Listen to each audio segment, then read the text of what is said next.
Hello everyone, this is a video regarding my project which is on self-driving car. This is a scaled down version of self-driving car and it's just a prototype.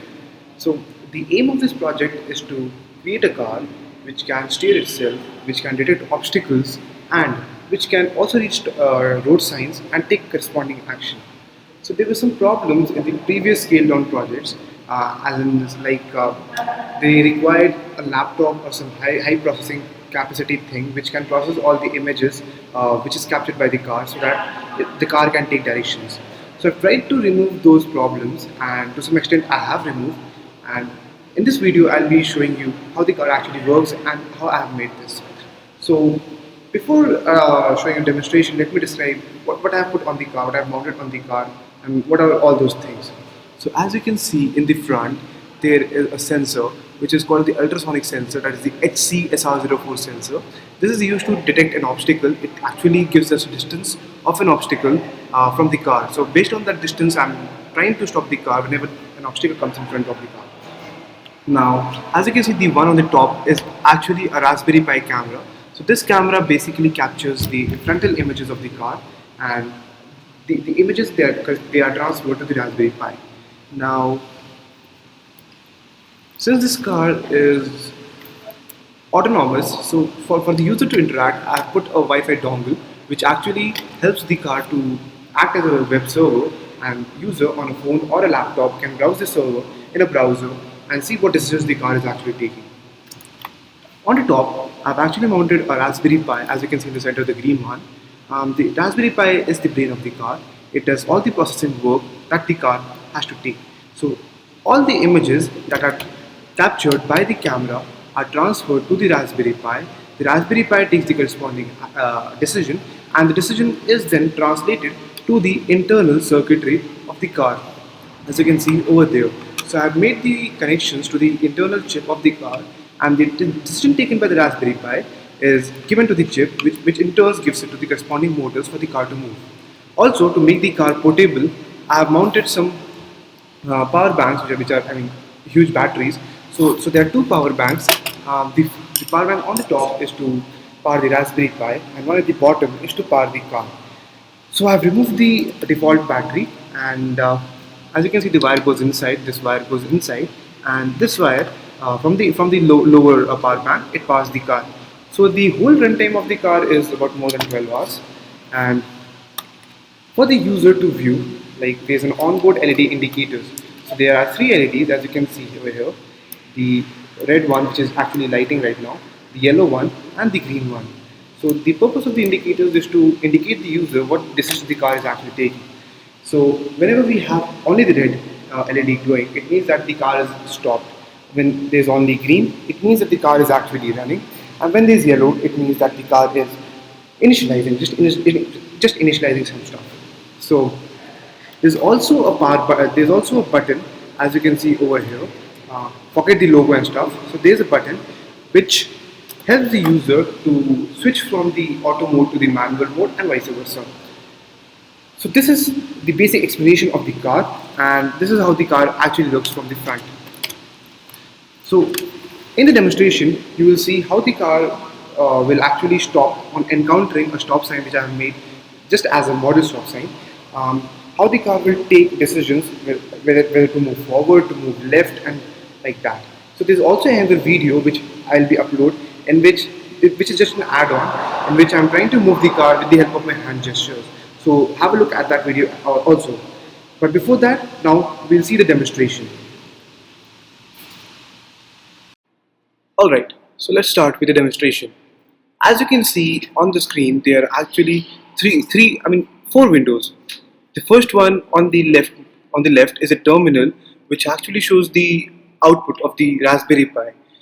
The second one is the camera feed from the Raspberry Pi's camera, that is the camera which is mounted on the car. So this one actually shows the image that the car is receiving. And the third one is a view from different cameras, so that you can see how the car is actually moving from a different angle. And behind all this is the web browser, in which the web page hosted on the Raspberry Pi is what we can see. So the page actually shows the image which the car is receiving along with the direction which the car takes. So as you can see, the car is actually waiting to start. So as I'd already told you that I have put a button which switches from the manual mode to the auto mode. So I'll press the button so that the car turns to the auto mode. So as you can see, the car has switched onto the auto mode and is taking direction and is taking decisions. So now let me move the car. As you can see, before going into details, as you can see in the terminal, the car is taking direction as moving forwards because it's a forward track. Here also the car is moving forward, and as you can see, the car is there. So let me try to move the car a bit forward.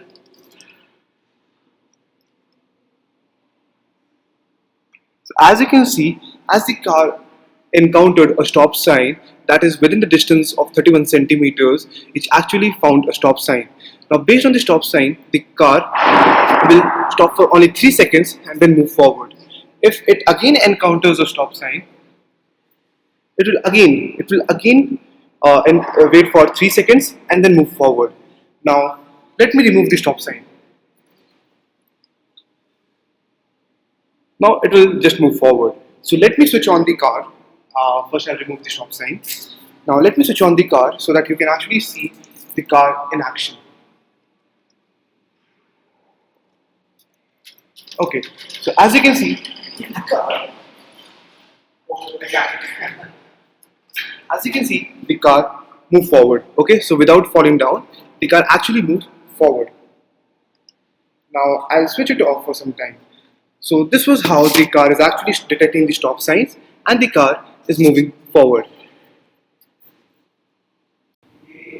Alright,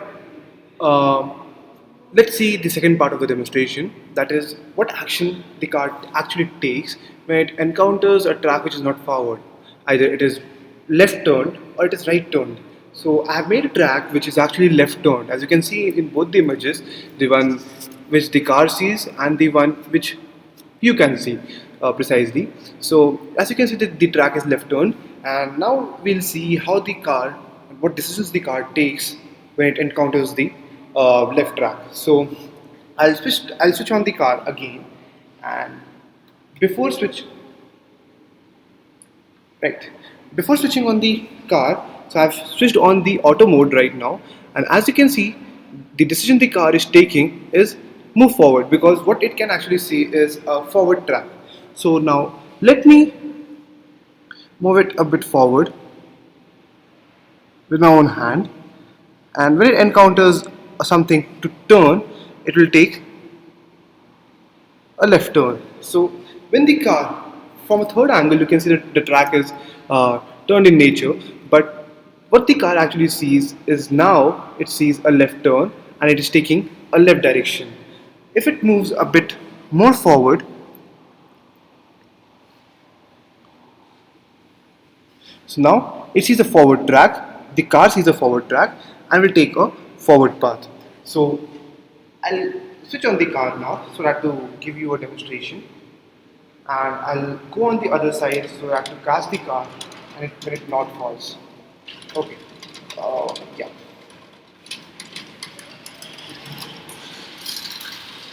So as you saw, the car took a left turn, but it actually moved out of the track. So I'll start this thing again and we'll see if it moves in the right direction or not. So I'll switch on the car, and before that I'll switch on the auto mode. Right, I'll switch on the car. Where's the button? Okay, so I've switched on the car now, and this time we'll see what decision the car takes. As you saw, this time also the car actually moved, but it again went out of the track. So now we'll have a final track in which we'll see that the car will actually move on the track. But in both the videos you saw that the car was taking a left turn. Now, so it took a left turn properly this time. Uh, Once more, we'll try.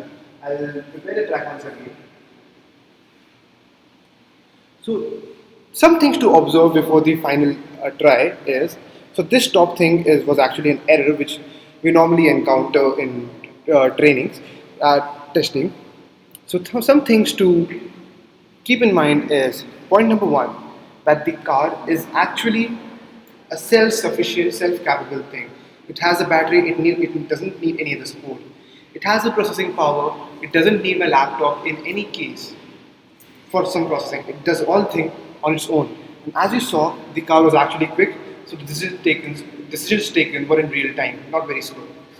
Yes, there were some latency, but it wasn't that bad. Okay, so for the final try, okay, so some light is gone, but we'll still see the final try, right? I'll switch on the car and let's see what distance the car takes when there's no light. As you saw, the car was actually moving in the left direction. Alright. Again, this is the fifth try I'm actually trying. As you saw, the car took a left turn. Again, without my help. Come on. Yes. The car took a left turn. Last try. See, proper board on the track. So as you saw, the car is able to take decisions and work in real time. So now I'll switch off the car, and so this is basically the functioning of the car, in which you saw how the car actually worked, how it actually detected the stop sign. So there's also an obstacle avoidance thing in there. So the car can be taken as a concept, which can be expanded into a bigger track, a bigger network, or even a bigger parts. So this was the video in which I demonstrated how we can make a self-driving car. The code will be uploaded on GitHub, and the link to the GitHub will be there in the description. So this was a demonstration. Do look at the second video, which describes how to move the car with the help of hand gestures. Thank you very much for watching the video.